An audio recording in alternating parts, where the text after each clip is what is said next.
This is the Horror Movie Show on hmpod.com, hosted by Jerry and Mark, your one-stop shop for all horrible movie reviews. From the latest blockbusters and independent films to classics, let Mark and Jerry convince you the world is a dangerous place, though often good for a laugh.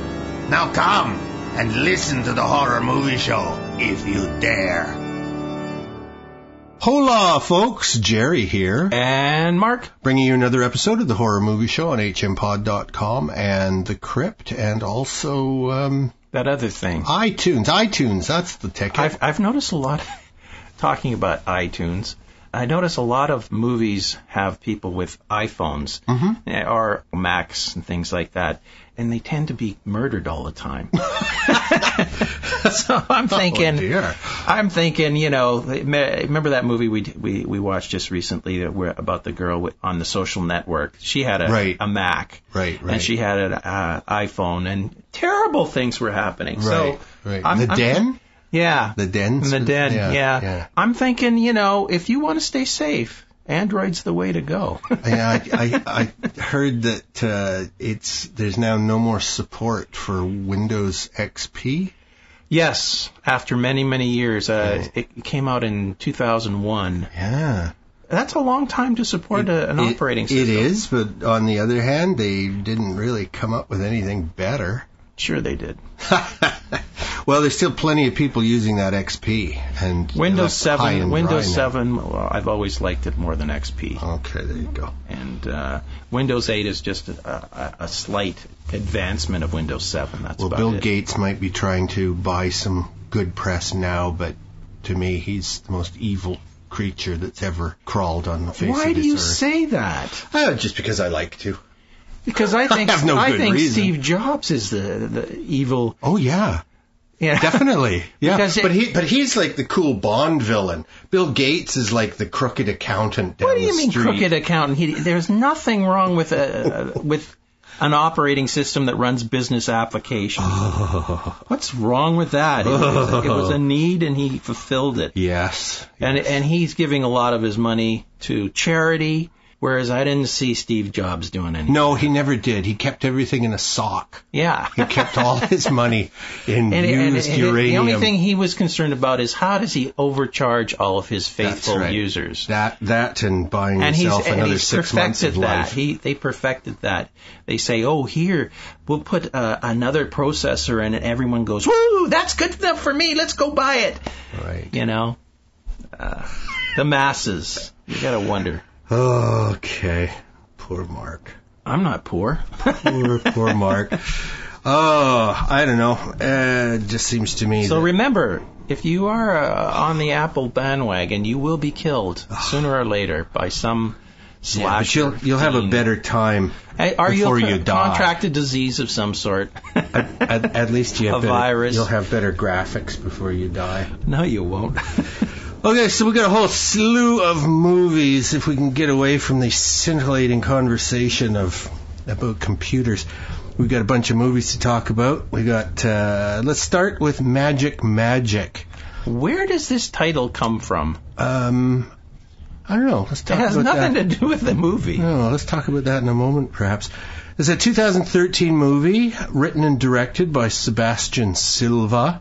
It stars Juno Temple as Alicia. She's the main character, but it's an ensemble movie. Her cousin, Cera, played by Emily Browning. Emily's boyfriend, they're down where? They're in South America. Chile, right. Yeah. Her boyfriend, who's Chilean, Augustine Silva, plays Augustine. They're a friend of theirs who's just kind of a surly woman. Catalina Sandino Moreno plays Barbara. And the biggest name in the movie, Michael Cera, playing Brink. And he speaks Spanish. Yes. He was learning Spanish at the time. They've all been traveling together as a group for some time, and cousin Alicia has just joined them for a little part of her holiday. Mm-hmm. And this is one of those movies like Repulsion and Taxi Driver and another Roman Polanski movie, The Tenant, in which we're watching someone go crazy. Yeah. That's the horror of the thing. And to us, it's obvious that poor Alicia has got some mental problems. But she's denying them. She's trying to cover them up. She doesn't even know she's got these mental problems because she's going mental. And everybody in the group, you know, she sees them as being unkind. Her cousin, for example, abandons her at one point because at the very beginning. She's got to go off, and she tells her cousin that she's going off to do a test for school, but in fact she's off to have an abortion.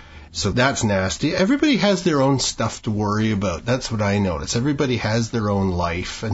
But Brink, the character played by Michael Cera, weird little character. It's a nice name, Brink, because of course Alicia is on the brink of, you know, whether she goes nuts or not. And he's the single person who pushes her over the edge. But he doesn't know he's doing it. No, it's quite innocent what he's doing.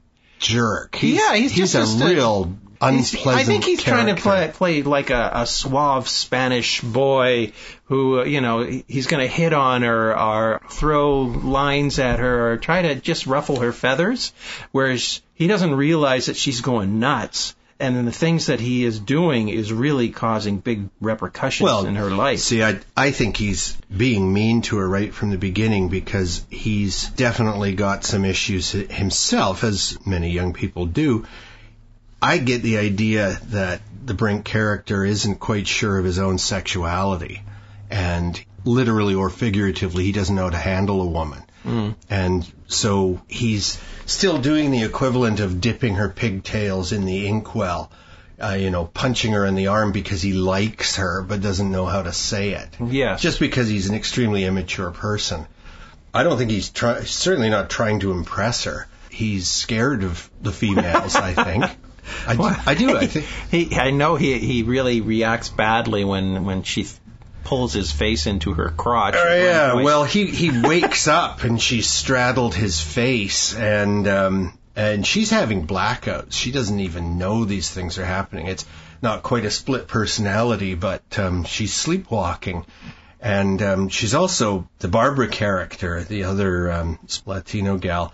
She keeps hearing, Alicia keeps whining that she can't sleep. So Barbara gives her a package of sleeping pills. And Alicia keeps saying, no, I will take one. Meanwhile, she's been scarfing them. Yeah. And she's got a bag full of other drugs. Like, she's driving herself crazy. Yes. So she's self-medicating on anything and everything she can get her hands on. Yes, and then she says she can't sleep. Yeah. Well, she doesn't know that she's sleeping. Somebody even says this to her. You don't know you're sleeping because you're asleep. Yeah. Right? Well, she is sleeping, but she's up and active and doing self-destructive stuff while she should be in bed sleeping. She's sleepwalking. Yeah. And she's doing all kinds of crazy stuff. I think she's in a trance in that she's drugged she as well as crazy. She thinks she's dreaming. Yeah. But she's not. No, she's up and around. Yeah, it's a very odd movie. It is. It is dreamlike itself, but dreamlike so much as nightmarish. But it's terrifying. Coming back to, where does the title come in? Magic. I mean, there's no magic in here. Well, and magic isn't necessarily a good thing. She's living in a magical world. Well, I wouldn't. That's not what I'd call magical world. I'm not saying that the word magic is good or bad. To say that you're living in a magical world doesn't mean you're living in, Bambi. You're not in Snow White's world.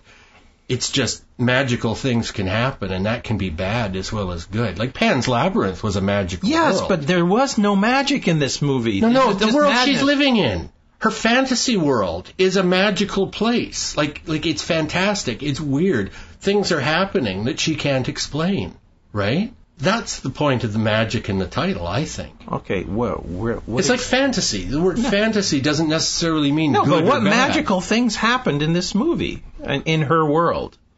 Well, just the way that she sees what's going on in the world. The fact that nothing is as it appears. She's paranoid. She sees evil everywhere. She hears people talking about her constantly. And yet when she confronts that, she realizes she was wrong, that it is just paranoia, that in fact the world is still a perfectly rational place.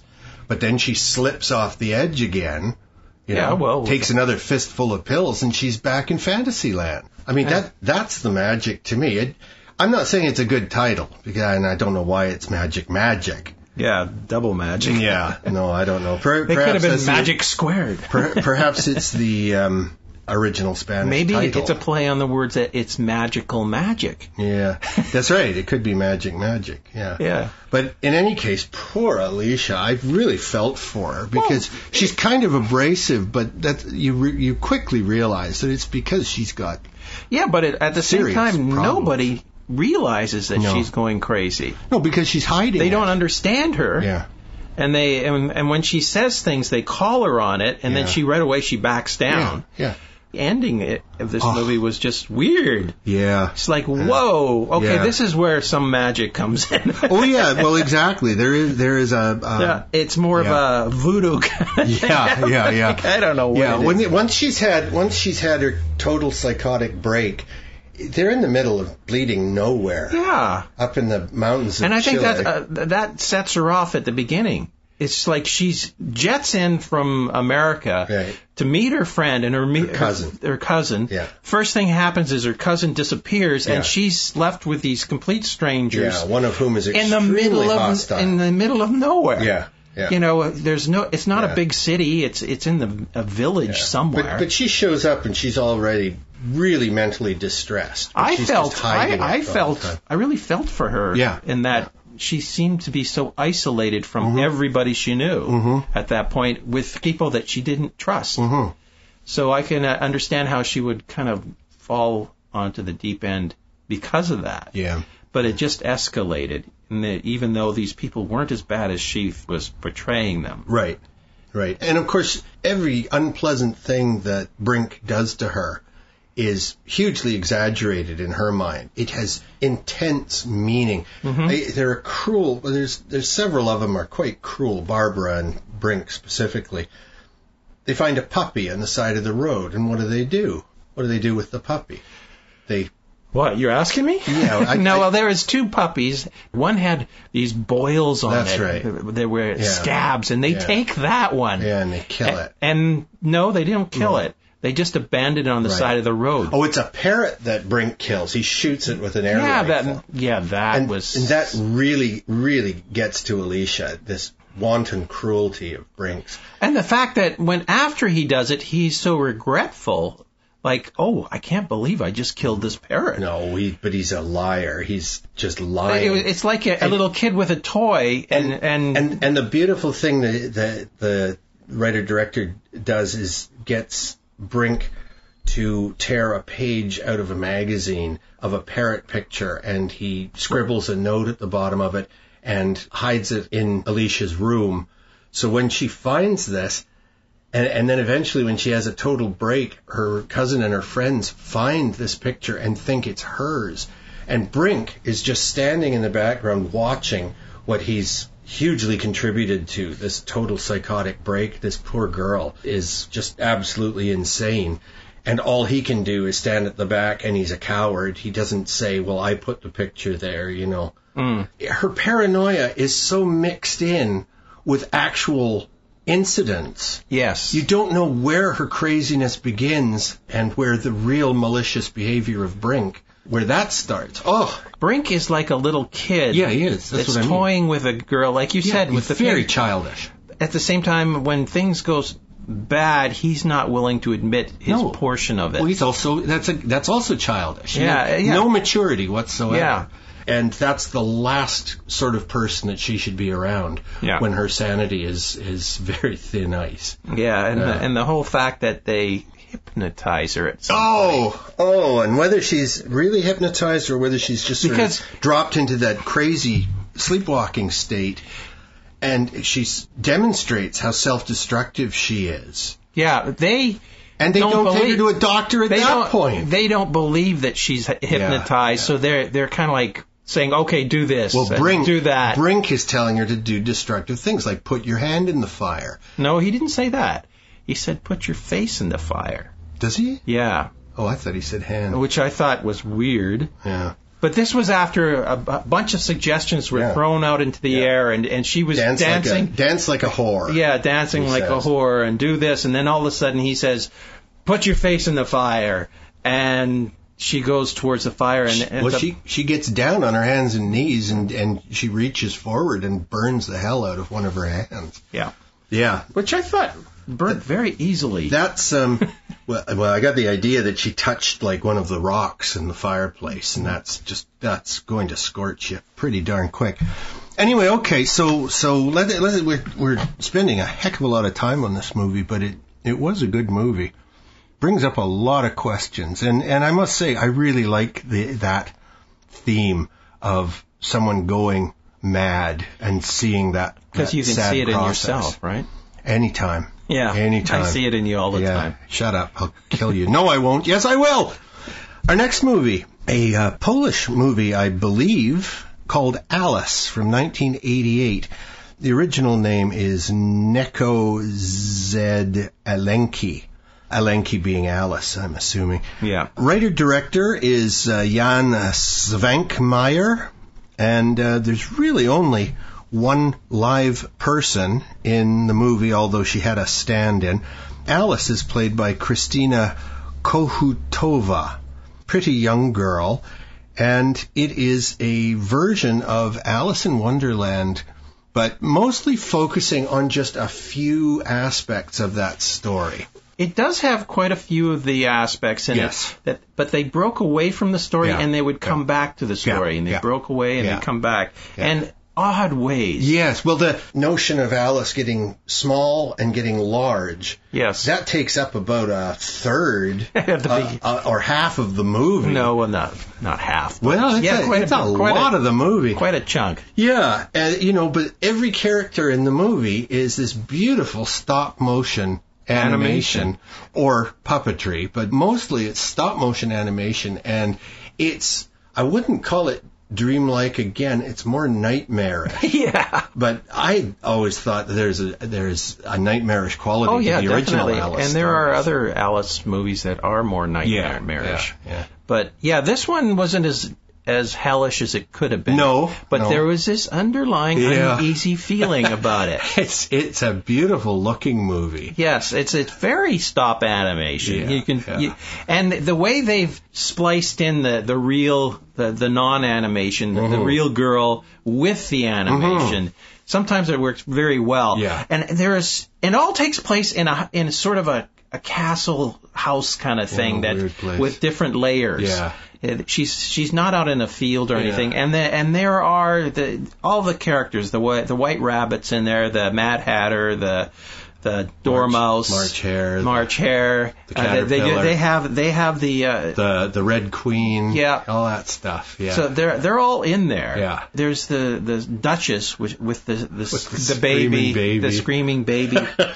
Very odd things happening all over the place, and the way they've intermixed them all together was very unique. It was an extremely effective movie. I would say this is a great movie for kids if you've got, a mature 8, 9, 10-year-old. Yeah, it's more of your Grimm's fairy tale kind of feel to it. Yeah, the Red Queen is constantly having people's heads lopped off, and because they're playing cards, the heads are being cut off with giant scissors. Yes. I found that very happy. And the whole thing with the March Hare, not the March Hare, the White Rabbit. White Rabbit, yes. He constantly running in and out and appearing all over the place. Mm-hmm. Very freaky. And the whole Tea Party thing. Mm-hmm. And it's narrated by Alice whenever anybody says anything, which is mostly the White Rabbit saying, I'm late, she's going to kill me, I'm late. It's as if she's reading it. Yes. And you see a close-up on the young girl's mouth saying the words. Yes. So now that's where the other girl comes in. That wasn't the main actress. Those close-ups of the mouth, that's the other girl who's given credit. I didn't jot her name down because that's in English. No. Was that in Polish too? It was right. Definitely Polish. I'm getting mixed up here. Anyway, I thought subtitled. Anyway. Yes, that's right. And little speech anyway. It's mostly action. Yeah, that's right. Yeah. Very, very little speech. Yeah. Terrific movie, and I just thoroughly enjoyed it. I had been. I like the way they've incorporated the writing desk Yes. And the fact that she's always opening things. She's trying to open She's drawers. always opening things, and the knobs are coming off. She's not opening them. She's trying to open them, and the knob comes off every single time. And then she has to use a knife. Or her finger through the hole and stuff like that. Yeah. And then the fact that she actually goes into the writing desk. Yeah, rather than just holes and rabbit holes, she has to crawl through the desk drawer into another room. Yeah, and very weird. I'm kind of wondering if that's part of the European part of Alice in Wonderland, if they've modified the story in any way. No, it's the same story. It's this director. It's Jan. What's his name? Jan Svankmajer. He's done a unique take on Alice, and rather than muck around, he's just used the lovely stop motion animation to simplify everything into like one room.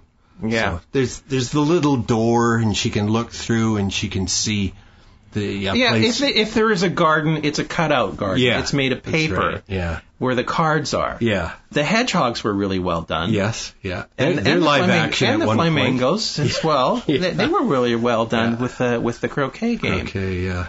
They would go into specific rooms, and the floors would change, and she'd be walking in water, and she'd be, it was all so very well. The water is her tears from when she was a giant. And it shows her crying at one point in frustration. Yeah. And filling the room with her tears. So it's, wonderful scenes from the original book. Yes. A good take on it. Good movie. Good, mild horror, I would say, but pretty freaky stuff. Images. Yeah, lovely freaky stuff. Our next movie from this year, 13 Sins, it's called, directed by Daniel Stamm, written by Stamm and David Burke, based on the, I believe it Thailand was movie. Thai movie, 13 Game of Death, which we reviewed not too long ago, and I liked, as I recall. Yes. Yeah. This one's slightly different. He doesn't do as many gross things as they did in the Thai movie. Right. In the Thai movie, the guy actually eats feces and all this stuff, and they don't do that in this movie. No, they don't show him chewing up the fly or any of that. And maybe you can tell a little bit about who's in it, directed, stuff like that. Yeah, well, as I say, Daniel Stamm directed it. Mark Webber, Pruitt Taylor Vince, Rutina Wesley, and Ron Perlman are in it. Ron Perlman! Yes. Boy, he's in half of the movies made. We've seen quite a few of his movies in the last little while. Well, he tends to concentrate on horror, I guess. Plus, we were just looking at Larry Fessenden's movies, and he seems to be a favorite of director Larry's. He's a good friend, obviously. Yeah. So, the 13 Sins, it's very, very similar to the original 13 Game of Death. A young man whose life is not going along as well as he'd hope, played by Mark Webber.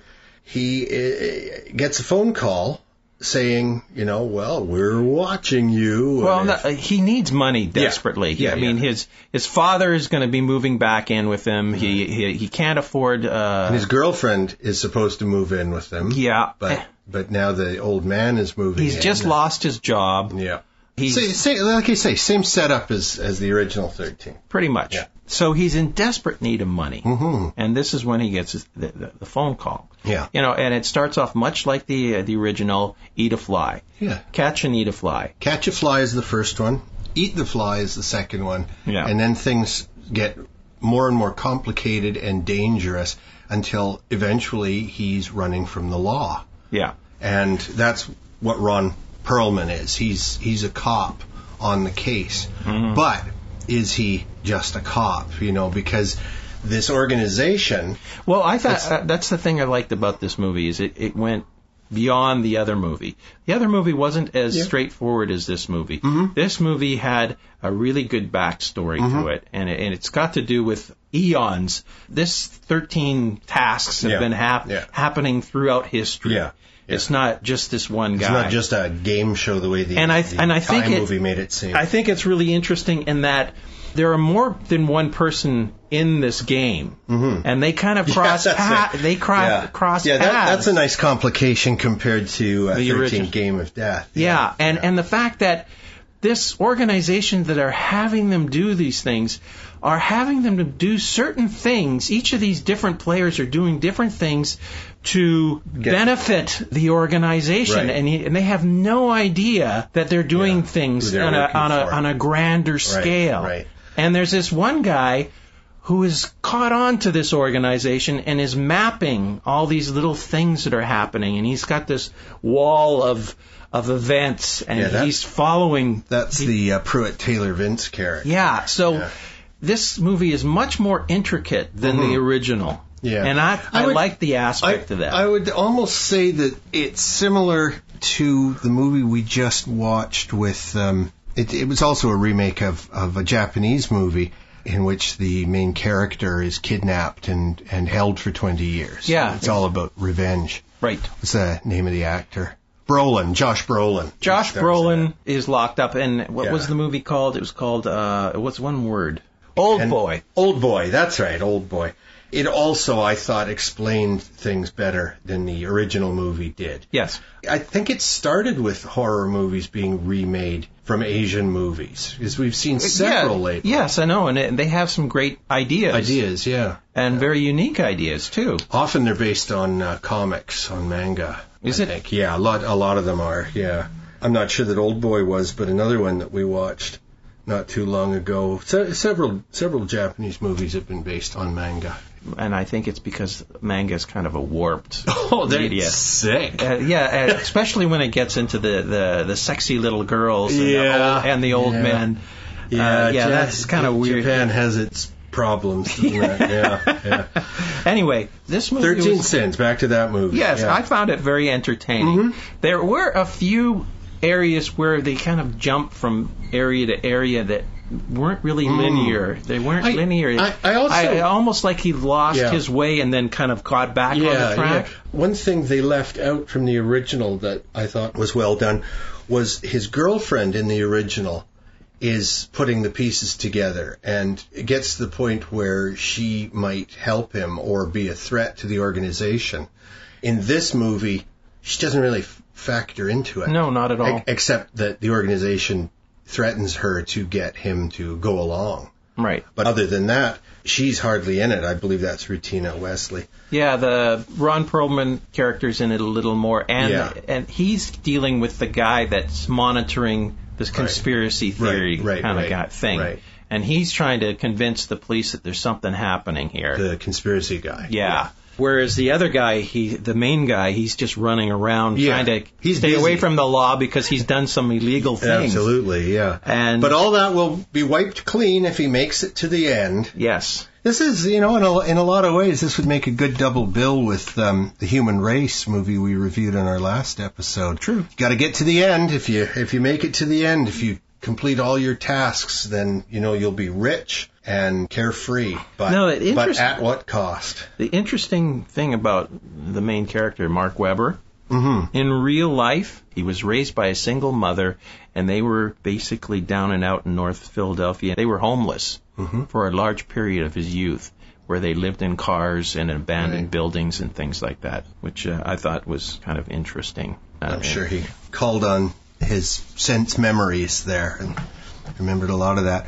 In this, he's just sort of playing a middle-class schlub who's had a really bad luck. String of luck. Yeah, although you get the idea that this organization is so powerful, they've engineered his bad luck. They could have get a contestant. Easily. Yeah. It's as if they have agents and influence everywhere. Yeah. In the original, it's like these echelon people were betting on the guy if he was going to make it through the trials and tribulations. Right. And they were just do it. Yeah. Yeah. And so there was betting going along. So you got this idea that it was more of a game, whereas in this movie it's more of a conspiracy thing happening where they're doing things on purpose. In the original movie, again, there was more of the person's childhood was coming back at him, and they knew his life inside and out, and he was dealing with trauma that happened during his life. Right. This wasn't so apparent in this movie. No. This was more of a, I'm doing odd things here and there, but I don't know why. But then you find out, there's a big scheme. No, it was nice because unlike, say, Old Boy, where they really didn't add anything new to it, this did add another couple of layers. But it left out a couple of layers from the original. Yes. So I would recommend both. And, unless you're deathly afraid of reading subtitles, the original is just as good a movie. Yes. If not as slick, of course. Yeah. The Hollywood treatments are invariably as polished as can be. They did take a couple things from the original movies where he strings this wire across. And the road. It's horrible, yeah. Yeah, and it's kind of interesting because he does an old woman a favor by hanging up her clothesline. Yeah. Turns out this clothesline is made of metal, and right away that should have said something. A wire. Yeah. It's this long wire that goes right across the street at head level, and there's motorcycle guys coming down the road. Yeah. And you get the idea those motorcyclists are slated to die. Well, the fact that they're running down this highway, he manages to get the wire down. Yeah. And the motorcyclists go to the end of the block and they stop for some reason. And then you see that they get a phone call. Right. And I can't remember how the wire gets restrung. There's another guy there that restrings the wire again. Yeah. And the head of the motorcycle guy says, that's the easiest $100 we ever made. Yeah. And he gets the phone call that says, well, go down the street again. Yeah. And he says, okay. And the whole group goes down the street again. And with the end. I'm going, that's the last one. These $100 they ever made. These tasks just become more and more horrific. All right, let's drop 13 Sins. And we got two movies that sort of go together in a weird sort of way. We have a 2009 movie called Night of the Living Dead Reanimated, directed by Mike Schneider, which has a dozen or so artists, animators, cartoonists. There was over 500 artists that originally responded to an online ad to create animation for the Night of the Living Dead. Just doing small scenes, bits, and then they used the actual soundtrack of George Romero's classic Night of the Living Dead, and they just edited these little animated, and some of them are still drawings of from these artists into the movie. Yeah, and there was about 100 contributors to the movie with different art styles. Right. And none of the artists got paid. Is that right? Yeah. Well, I'll tell you, a lot of them should not have been paid, and a lot of them should get themselves real jobs. Yeah. It's not what you'd call a quality work. Everything, it went from everywhere from having sort of Muppet characters all the way to claymation to just picture art, still drawings. Yeah. Very little of it added to the story at all. No.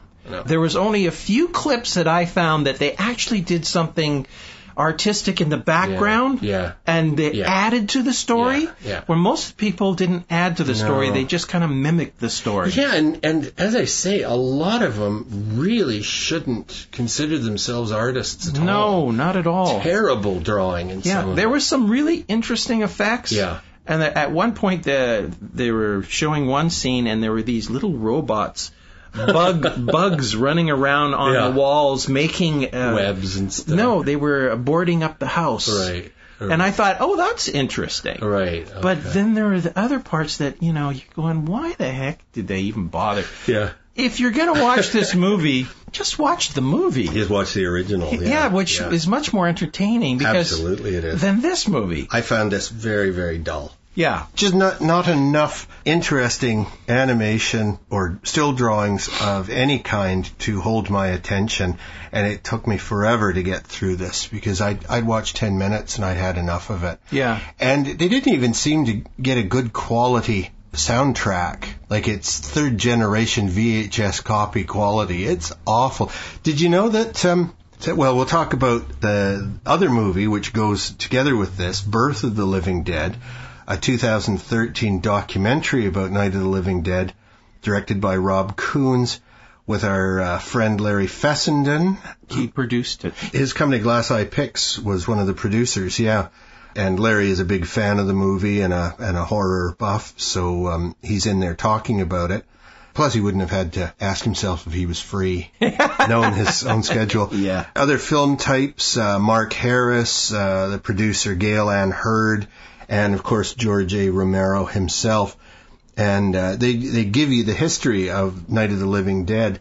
And what I was going to say is that for the Reanimated version, directed by Snyder, he wouldn't have even had to ask permission because due to a screw-up, that's right, there's no copyright on the movie. Just because they didn't put the copyright symbol on the beginning of the movie. Yeah, on the version that they released to the theaters. Yeah. And therefore they lost... After, a few years, they lost their rights to the movie, which has gone on to be certainly one of the most profitable things that George Romero and his team ever made. Yes. And he hasn't seen a penny from it. So it's nice that The Birth of the Living Dead might get him a few bucks, I hope so. I just thought it was funny when they were interviewing him. The relaxed way he was talking about it. Hey, this is long in the past. And it built his career. If he hadn't made that movie... Even if he did lose control of it, if he hadn't made that movie, he wouldn't be the George A. Romero we know today. He's what he's saying is that we were all learning, and people were doing all sorts of... This was a feature-length movie coming out of Pittsburgh, and nobody made movies out in of Pittsburgh. Yeah. And he was just going to the local people and saying, this is what I'm doing. Yeah. So he got the newscasters were real newscasters that wrote their own copy. Yeah, and weren't charging anything. No. Everybody was just helping out. Yeah, everybody liked the idea of making a movie in Pittsburgh. People would be producers. They'd put up a few $1,000s and they'd take a role. They'd be a zombie. And they'd do, newspaper ads. Yeah, they would do the special effects or the camera work or the sound work, or they'd play a zombie, they would do all three. Exactly. They just had a core group of people, and they would invite friends down and say, hey, you wanna be in a zombie? And want to dress up and act weird. There's the one famous scene in that where you see the zombies approaching the house, and there's a nude woman. You see her from the back. She's got a nice bum. And that was just one of the extras who said, I don't mind, I'll take my clothes off. So they threw her in. But she's unblemished, which is interesting. She's obviously very freshly dead. Yes. I think all they did was coat her with some white pancake makeup or something like that to make her look a little more ghoulish. Yeah, you can see the beginnings of what we now call zombie movies.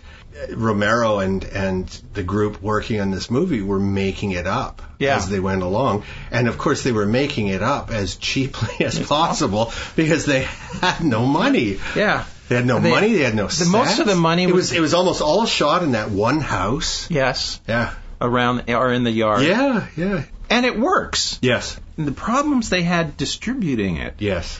Nobody knew what to do with it. They put it on in children's matinees. Yeah. I like the way Ebert went to one of these. Yes, Roger Ebert went to one of these matinees in Chicago. And he was shocked because the kids were coming out crying because at one point one of the zombies is a girl and she's killing her mother or something like that. Yeah, the child. And it's like he couldn't believe that they played this in a matinee for kids. Yeah. And he gave it as bad a review as he could.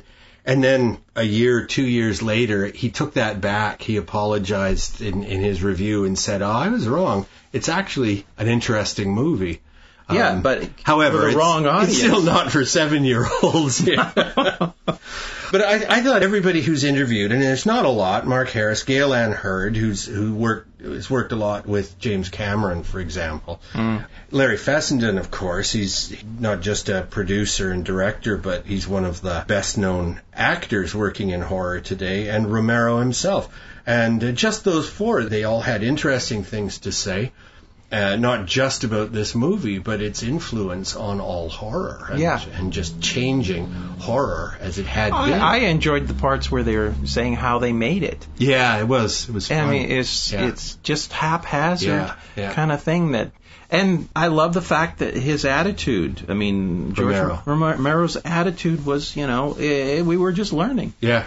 Everybody was learning, and we didn't know how to do things, and we didn't know. Didn't he come across as an unpretentious man? Yeah. He comes across as a lovely fellow, I'd say. Yeah. And I don't know if that's really him, but I suspect it is. He kind of came across as somebody who liked to sit down and have a joint and just relax. Yeah.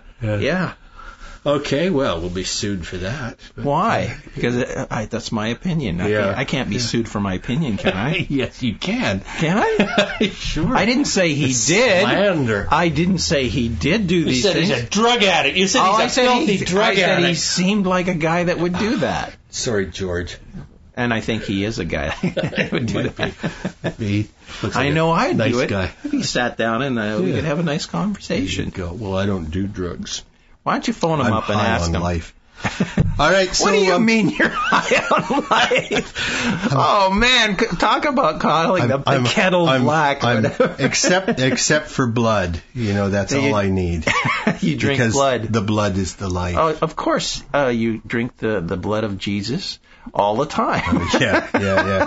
Yeah. Once a year, I go to the cathedral and I get a couple of gallons blessed so that I can just have it at home. All right. So on that note, now that we've offended most Christians, as well as George Romero fans, I think we're going to call it quits. So let's just quickly run through the movies. Magic. Would you recommend it? Oh, come on. It's a good movie. I don't know. I just found it dry. Okay. All right. Mark didn't like it. I would really recommend it. I thought it was excellent. You like these drier movies. Well, I do. And I really like the movies where it's all psychological, where it's all in somebody's head. We're gonna. You still haven't seen The Tenant by Roman Polanski, have you? No. Have you seen Repulsion? No. Oh, my goodness. Well, we're going to have to do a Roman Polanski. No, I don't want to see these movies. Oh, come on. Roman Polanski is great. He's got the Seventh Gate. He's got lots of horror movies. Seventh Gate, huh? Yeah. Have you seen that? No. I believe that's the title of it, the one with Johnny Depp. No, I can't remember. I think that's the Seventh Gate. I can't remember. Yeah. So that's a more newer movie. Yes, yeah. Anyway, I'll give you. I might have seen the Seventh Gate. Yeah. No, I can't recall. Frank Langella, he's. I like him. Yeah, Johnny Depp is an antique book dealer. Not that he's very old. He deals with old books. I think I have seen it. Yeah. And it all has to do with gathering together the instructions for calling forth satanic power. Right. But there's through the centuries there have been counterfeit pages added or taken away from these old books. So if you get a counterfeit one, then your magic spell is not going to work and bad things could happen. So in other words, if you misstate something, there are repercussions. There are huge repercussions. Yeah. Okay. Alice, undoubtedly a terrific movie. Sure. You didn't like it? No, I liked it. You liked it. As soon as the mic goes off, folks, I will be beating Mark with a wire coat hanger. I'll be going Joan Crawford on his butt. I thought it was a really interesting take of Alice in Wonderland. Yeah. And like I say, I wouldn't show it to really little kids, but if you've got a mature 8-9-year-old, I think they'd get a big kick out of this because the animation is really something to see. Yeah. Really holds your interest. Yeah. 13 Sins. I liked it. Yeah, me too. I wouldn't say it's better than the original Time movie 13 Game of Death, but I just think it's a nice spin on it. It is. It is. 13 Sins. Although, I don't know, I guess killing a fly is a sin. Tiny little sin. But the idea is that the sins, the crimes get bigger and bigger and bigger. Yes. Well, maybe it's the love of money that's the sin. That's another sin, yeah. Yeah. Night of the Living Dead Reanimated. I cannot recommend this movie. No. See the original. Yeah. Just watch the original. If you're an art student, maybe after you watch the original, you'd want to maybe take a look at that. There are some interesting parts to it, but the majority of it isn't. Yeah, no.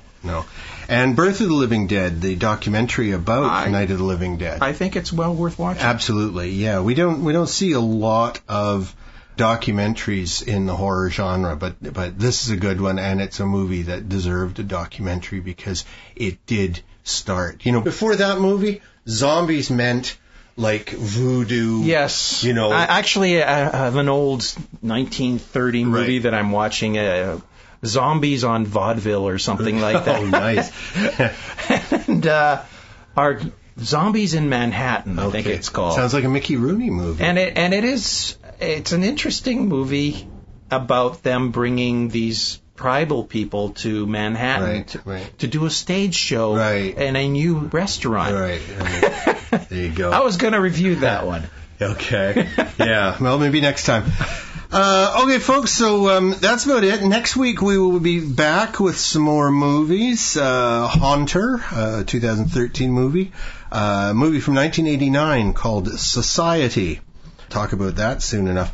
A brand new movie, PMS Cop. And it's as good as it sounds. As good as it sounds, yeah. A couple of older but great movies, 1985's Runaway Train and 1991's Delicatessen. So do your homework, watch all those, and then you'll know what we're talking about. And until then, it's so long from Jerry. And goodbye from Mark.